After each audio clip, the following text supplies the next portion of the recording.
नेपाली काङ्ग्रेसको एउटा एक खालको रिजिडिटी, त्यो जडता थियो।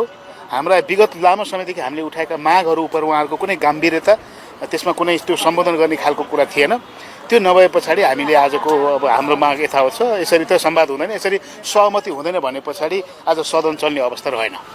हामीले लामो संवाद गऱ्यौँ, विभिन्न खाले संवादहरू भए। प्रतिपक्षहरू मात्र पनि संवाद गऱ्यौँ, प्रतिपक्ष र सत्तापक्ष पनि संवाद गऱ्यौँ, विभिन्न पार्टीहरूको अन्तर्पार्टी संवाद पनि भयो। तर मुख्य कुरा जसरी यो घटना बाहिर आयो, यो घटना बाहिर आएपछि जे जस्ता कुराहरू, जे जस्ता प्रश्नहरू उठे, जति सघन प्रश्नहरू उठे, त्यसप्रति चाहिँ विशेष गरी सत्तापक्ष गम्भीर भएको हामीले पाएनौँ।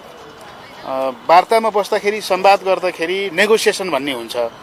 हाम्रा केही मागहरू हुन्छन्, उहाँहरूका केही मागहरू हुन्छ, त्यसमा छलफल गर्ने, संवाद गर्ने र त्यसलाई सकेसम्म नजिक ल्याउने, समस्याको समाधान गर्ने कुरा हुन्छ। तर आज